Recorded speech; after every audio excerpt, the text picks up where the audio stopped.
दोस्तों, जय हिंद, जय भारत, वंदे मातरम। वीरेंद्र त्रिपाठी का नमस्कार स्वीकार कीजिए। आज मैं एक ऐसे योद्धा की कहानी सुनाने जा रहा हूं जो मात्र उसकी उम्र 21 साल थी। जिस तरह से आपने महाभारत में पढ़ा होगा कि चक्रव्यूह की रचना गुरुदेव द्रोणाचार्य ने की थी और चक्रव्यूह को भेदना सिर्फ अर्जुन को आता था, बाकी पांडव के जो 4 लोग थे उनको नहीं आता था, घबरा गए थे। तो अभिमन्यु ने, जिसकी उम्र 18 साल थी, उसने चक्रव्यूह भेद दिया था। उसी तरह से हमारे भारत के आर्मी के एक नौजवान ऑफिसर जिनका नाम अरुण क्षेत्रपाल है, वह अपना टैंक लेकर के दौड़ पड़े और पाकिस्तान के टैंकों के बीच पे ले जाकर के अपने टैंक को खड़ा कर दिया और अंधाधुंध फायर करने लगे और 4 टैंकों को तुरंत उन्होंने खत्म कर दिया, धू धू करके जलने लगे। आज उसी वीर सपूत की मैं बात, मरणोपरांत उनको परमवीर चक्र दिया गया, उनका मैं फोटो दिखा रहा हूं और परमवीर चक्र का मेडल कैसा होता है उसको भी दिखा रहा हूं। अब कहानी शुरू करते हैं। सेकंड लेफ्टिनेंट अरुण क्षेत्रपाल का जन्म पुणे, महाराष्ट्र में 1950 को हुआ था। इनके पिता एमएल क्षेत्रपाल खुद एक सेना में लेफ्टिनेंट कर्नल थे और इन्होंने सेकेंड वर्ल्ड वार, इनके पिता ने, और 1965 का युद्ध लड़ा था। इंजीनियर रेजिमेंट में थे। इनके परदादा, ग्रैंडफादर, दादा के पिताजी जो परदादा थे वह खालसा सेना में थे। इनके जो दादा थे, ग्रैंडफादर, ये ब्रिटिश सेना में थे और प्रथम विश्व लड़े थे।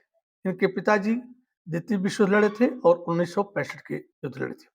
जब 1947 में देश आजाद हुआ, देश का बंटवारा हो गया, इनके पिताजी आर्मी में थे तो हिंदुस्तान आ गए। सरगोधा पाकिस्तान में इनके पिता का जन्मभूमि था। सरगोधा से हिंदुस्तान में आ गए और आर्मी में तो थे ही, यहीं पर दिल्ली में बस गए और सर्विस करने लगे। बाद में ब्रिगेडियर बन के रिटायर हुए। अरुण क्षेत्रपाल जो है, इन्होंने दिल्ली में अपनी पढ़ाई की।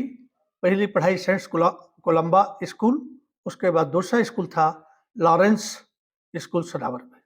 इन्होंने पढ़ाई करने के बाद 1967 में एनडीए में इनका सिलेक्शन हो गया और यह ट्रेनिंग करने के लिए चले गए और 4 साल बाद 1971 जून में यह ट्रेनिंग पूरी करने के बाद 17 हॉर्स पूना में इनकी पोस्टिंग हो जाती है।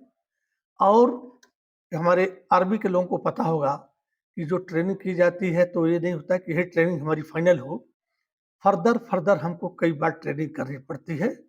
और ये जैसे ही पूना में इनकी पोस्टिंग हुई, यंग ऑफिसर्स कोर्स के लिए अहमदाबाद चले गए। पूना हॉर्स में टैंक होते हैं, हॉर्स घोड़ा होता है लेकिन वो पुराना नाम है, तो उसमें टैंक होता है। और अहमदनगर जो है वो आर्मर टैंकों का ट्रेनिंग सेंटर है, वहां पर यंग ऑफिसर्स कोर्स चले गए। अभी कुछ ही दिन, महीने इनके अभी चले थे, तब तक 3 या 4 दिसंबर को पाकिस्तान ने हमारे ऊपर अटैक कर दिया।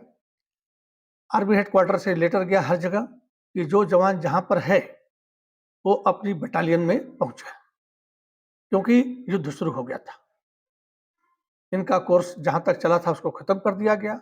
इनके पिताजी ने गिफ्ट स्वरूप जो है इनको एक जावा मोटरसाइकिल दी थी।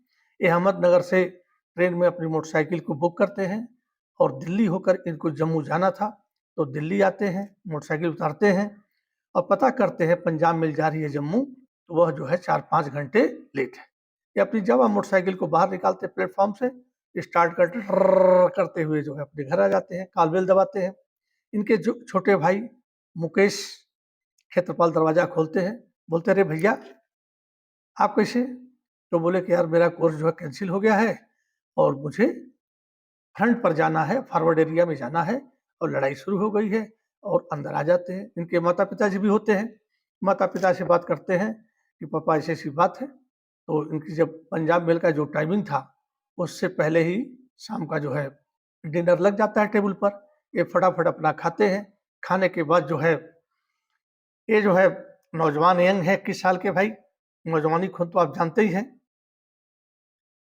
तो ये तुरंत जो है अपना जो है गोल्फ स्टिक, बहुत अच्छा ये गोल्फ खेलते थे, अफसर के लड़के थे ही, तो गोल्फ स्टिक पैक करने लगते हैं। और एक ड्रेस है ब्लू पेट्रोल। ब्लू पेट्रोल क्या होता है कि अफसर मेस में जब कोई खास ओकेजन होता है तो सारे अफसर जो है ब्लू पेट्रोल ड्रेस पहनते हैं। ये दोनों पैक कर, लेकिन इनके पापा ने कहा कि अरे भाई ये क्या कर रहे हो, गोल्फ स्टिक ले रहे हो, ब्लू पेट्रोल ड्रेस ले रहे हो, क्या मतलब है, लड़ाई में जा रहे हो या पिकनिक में जा रहे हो, क्या नहीं मतलब है। उन्होंने कहा पापा जब हम लाहौर पहुंचेंगे, देखिए एक यंग अफसर क्या कह रहा है, उसका पूरा गट्स है कि इंडिया जीतेगी और हम लाहौर पहुंचेंगे, कब्जा कर लेंगे पाकिस्तान पर। जब हम लाहौर पहुंचेंगे तो गोल्फ तो खेलेंगे ना, उसके बाद फिर शाम को गोल्फ खेलने के बाद या दोपहर को जब हम अफसर मेस में खाना खाने जाएंगे तो विजय की खुशी में हमें ब्लू पेट्रोल ड्रेस तो पहनना ही पड़ेगा, क्योंकि अफसर मेस में ही नियम होता है।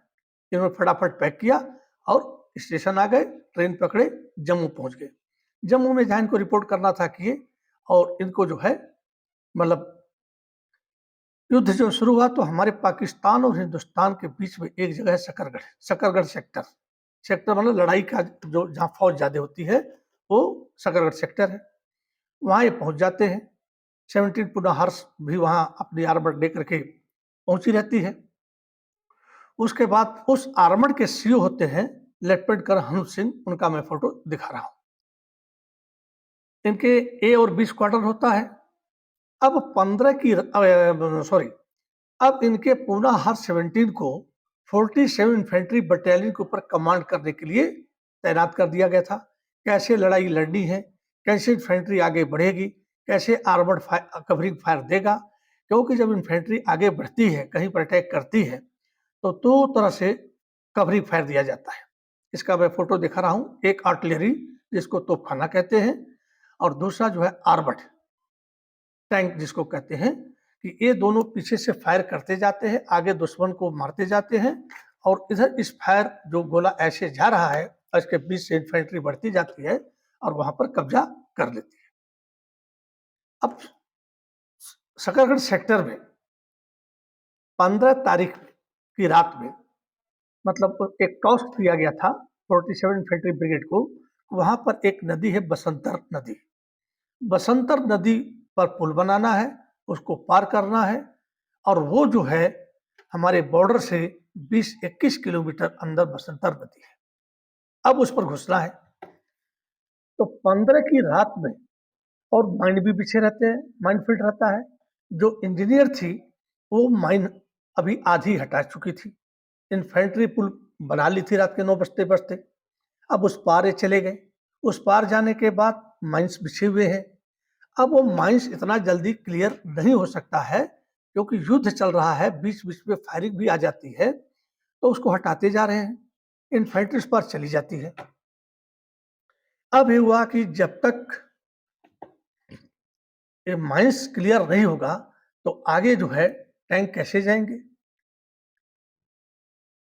ए स्क्वाड्रन और बी स्क्वाड्रन दो थे। तो जब रात को जब ये पार कर जाते हैं तो बी स्क्वाड्रन भी अपना टैंक लेकर के पहुंचा रहता है। तो अब इसको हम माइन ब्रिज फील्ड हुआ नहीं है, मतलब माइंस हटाए नहीं गए हैं, तो कैसे टैंक ले जाए। सीओ हनुज सिंह को यह सूचना दी गई कि टैंक कैसे आगे बढ़ेंगे। हनुज सिंह ने कहा देखो, यदि टैंक नहीं गए तो दो नुकसान हमारे साथ बहुत बड़ा होगा। एक तो इन्फेंट्री आगे बढ़ चुकी है, नदी पार कर चुकी है। जब सुबह होगा तो जो उनके आर्मर्ड है 13 लॉरेंस है, उसके टैंक जो है हमारे जवानों को मसल देंगे, कुचल देंगे, बर्बाद कर देंगे, क्योंकि टैंक के आगे इंसान का कोई वैल्यू नहीं होता है और इंसान की बंदूक का कोई वैल्यू नहीं होता है। टैंक फुली कवर्ड होता है और गोली का कोई मतलब नहीं है। दूसरा, जब सुबह के समय हमारे टैंकों को पाकिस्तान के जो सेवर जेट फाइटर हैं माने हुए, जब वो देखेंगे तो बम्बार्डमेंट शुरू कर देंगे और हमारे जवान और टैंक सारे बर्बाद हो जाएंगे। इसलिए रात में ही हमारे टैंक पार करेंगे चाहे माइंड फील्ड क्लियर हुआ हो या न हुआ, हमें आगे बढ़ना ही है, अपने जवानों की रक्षा करनी है और आगे जाना है। रात को 2:30 पर इनके टैंक भी स्क्वाड्रन के पार हो जाते हैं। उसके बाद वो देखते हैं, उनको सूचना मिलती है कि सुबह के समय में पाकिस्तान के बहुत से टैंक इकट्ठा हो रहे हैं और आक्रमण करने के लिए। और सुबह जो है होते होते जो है पाकिस्तान का जो है 13 लॉरेंस स्क्वाड्रन ने हमारे बी स्क्वाड्रन के ऊपर टैंकों का हमला बोल दिया। उसी समय बी स्क्वाड्रन के कमांडर ने रेडियो सेट पर मैसेज पास किया कि हमारे ऊपर दबाव बढ़ता जा रहा है और ए स्क्वाड्रन को भेजिए हमारी मदद के लिए। तुरंत ए स्क्वाड्रन को आदेश होता है कि आप फटाफट निकलिए और बसंतर नदी को पार करके बी स्क्वाड्रन की हेल्प कीजिए। इसमें होते हैं हमारे परमवीर चक्र विजेता 21 साल के अर्जुन कहे हम उनको, अर्जुन के पुत्र अभिमन्यु कहे, क्योंकि अभिमन्यु को भी डर नहीं लगा था कि एक से एक महारथी है, 7 महारथी ने मिलकर उनको मारा था। तो चक्रव्यूह मैंने बनाया है अभिमन्यु की मृत्यु, उस पर आप लोग हमारे वीडियो देख लीजिएगा। तो यह यंग ऑफिसर जिसकी लंबाई 6 फुट 2 इंच थी, और मैं फोटो दिखा रहा हूं, और पूरी लंबाई के साथ, उसके बाद यह जो अपने टैंकों के साथ और 2 और टैंक थे लेकर के दौड़ पड़े, बसंतर नाला पार किए। और जब ये सुबह का समय हो चुका था, 8 बजे उन्होंने हमारे ऊपर फायर किया था पाकिस्तान ने। स्मोक स्क्रीनिंग का मतलब ये होता है कि पहले अपने कुछ छुपा लेना, मतलब धुआं वाला बम छोड़ देना। तो जैसे ही वो बम छूटता है पूरा धुआं धुआं हो जाता है, हमारा टैंक हम आगे वाले को नहीं दिखते, और वहीं से हम टारगेट लेकर के हम आगे वाले टैंक पर फायर करते हैं या टैंक लेकर के आगे दौड़ जाते हैं। हमारी भी सेना ऐसी करती है कि पहले स्मोक छोड़ देती है, स्मोक छोड़ने के बाद हम भी छुप जाते हैं, और उसके बाद फिर हम उस आड़ में लेकर के हम आगे फायर करते हैं। तो पाकिस्तान ने ऐसे किया, स्मोक स्क्रीनिंग कर करके हमें पर फायर किया। हमें दिख ही नहीं रहा हम कैसे टैंक को मारे। तब तक हमारा जो है बन्नू सेकंड लेफ्टिनेंट अरुण तेजपाल पहुंच जाते हैं। क्यों? ये जो झंडा है ना पीछे, इसकी रक्षा करने के लिए। यही हमारा आन बान शान है। जब तक ये है हम आजाद हैं, हम चैन की सांस ले रहे। जिस दिन ये झंडा किसी ने छीन लिया, उस दिन हम तो 742 साल तक दोस्तों गुलाम रहे हैं। 1206 में मोहम्मद गोरी ने गुलाम किया था और 1947 में जाकर हम आजाद हुए हैं।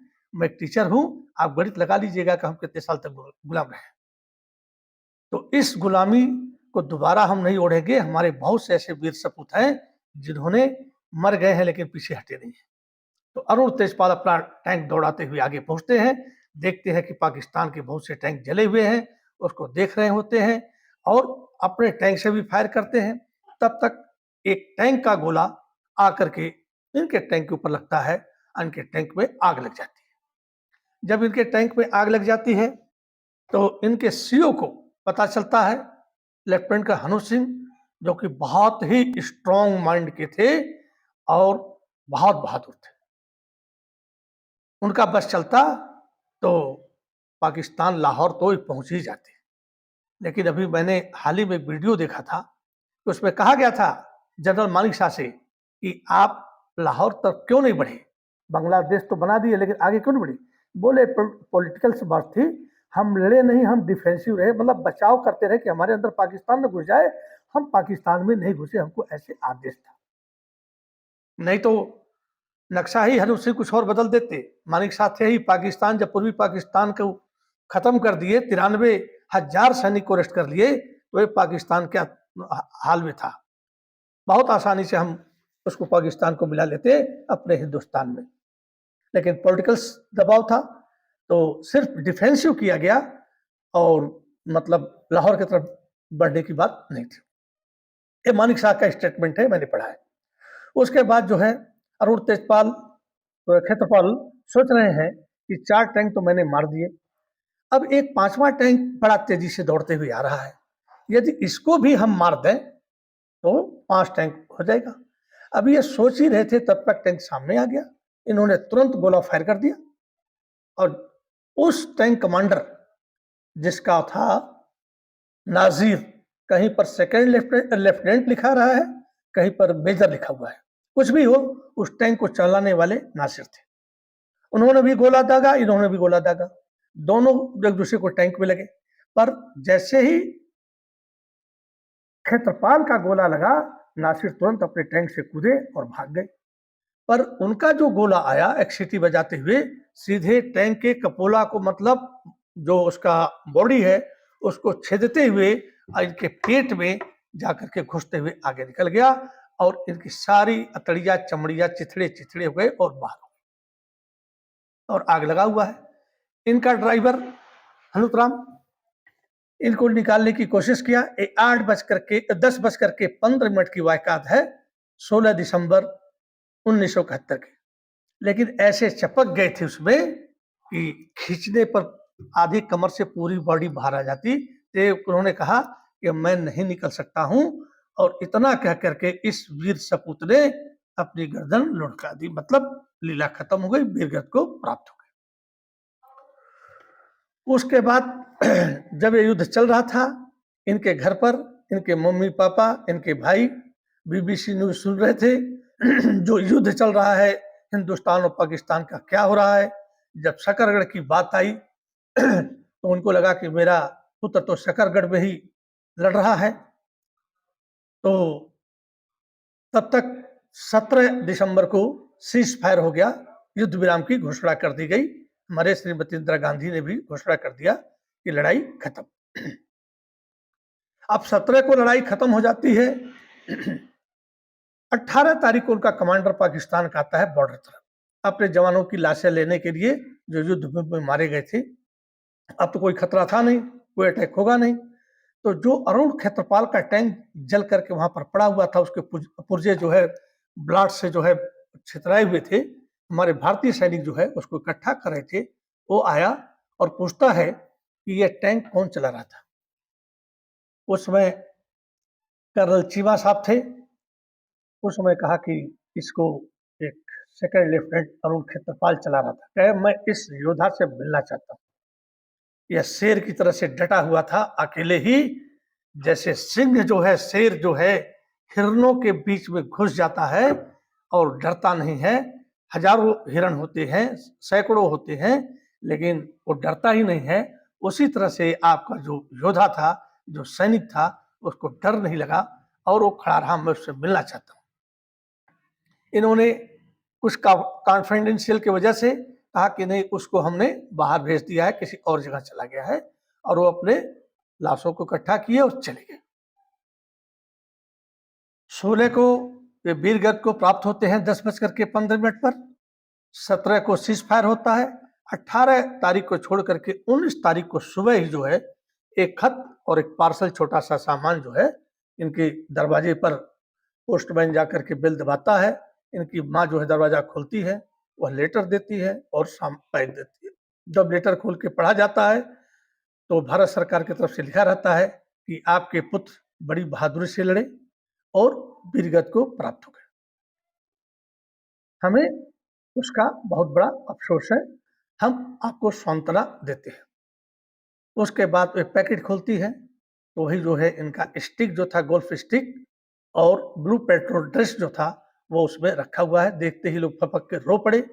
और आप तो जानते ही हो दोस्तों, जिसका 21 साल का लड़का युद्ध भूमि में मारा जाए, या जैसे भी बीमारी होकर भी मरे, तो माँ और बाप को दुख तो होता ही। कोई कुछ भी कहे कि मेरे 4 औलाद होते मैं सेना में भेज देता है, बोलने के लिए तो बहुत कुछ बोल जाते हैं, लेकिन किस्मत से उनके पास 4 औलाद नहीं होते हैं ना।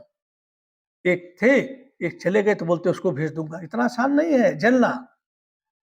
अरे वो तो फौजियों का एक दिल है, ऐसी ट्रेनिंग मिली रहती है कि सर कटा सकते हैं लेकिन सर झुका सकते नहीं। तो ये तो फौजियों के पास ये हिम्मत होती है, उनके माँ बाप के पास इतनी हिम्मत नहीं हो पाती है कि ये दूसरे को भेज दे, तीसरे को भेज दे। चलो आगे कोई बात नहीं। उसके बाद जो है एक कहानी यहाँ पर इनको परमवीर के लिए तो इनके पिताजी बाद में लेते ही हैं। अब जो है एक कहानी इसी के साथ है इनके पिताजी के बारे में।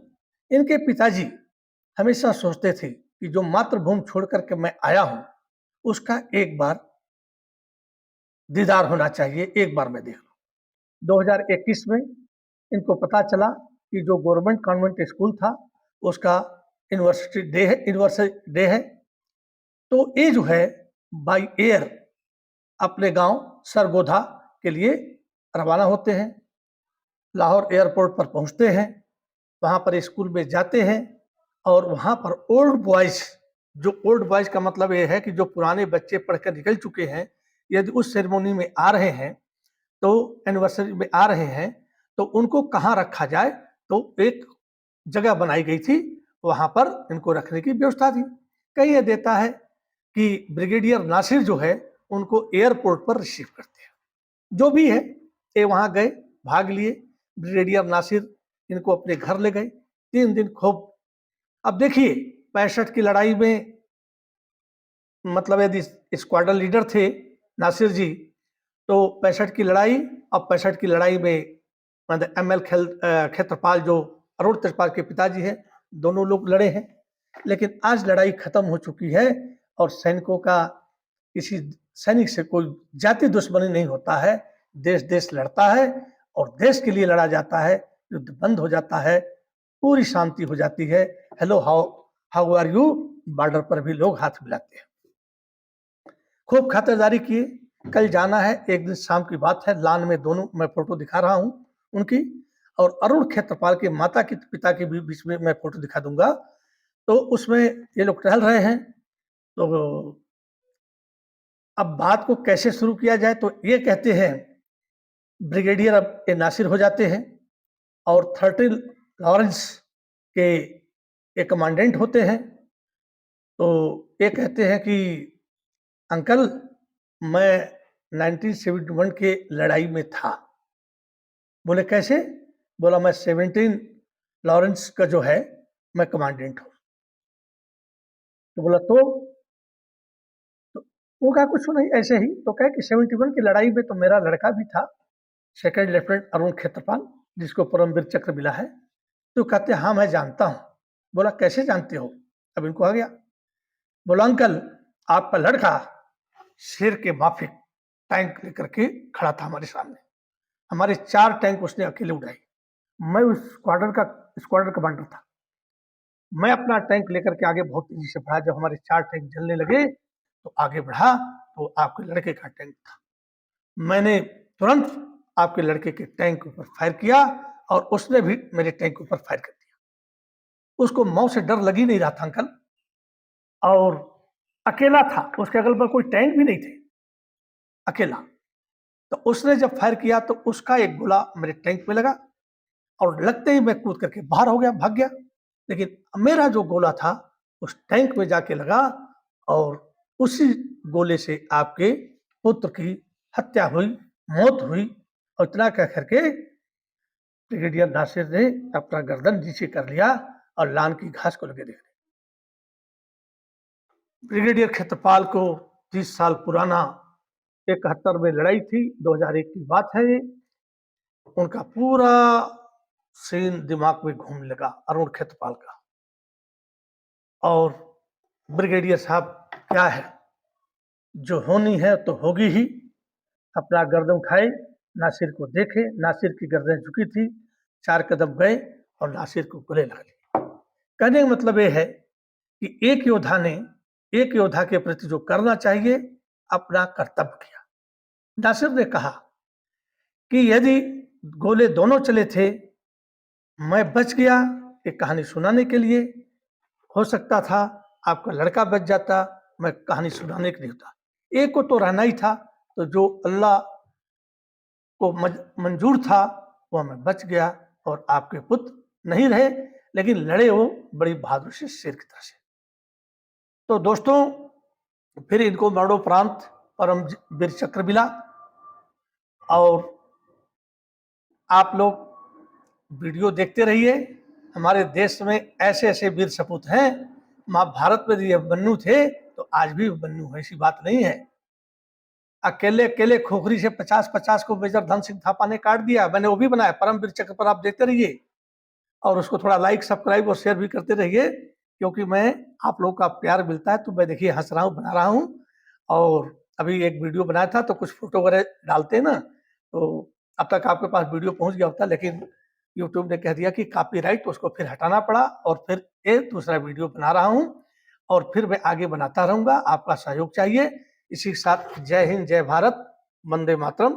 थैंक यू दोस्तों।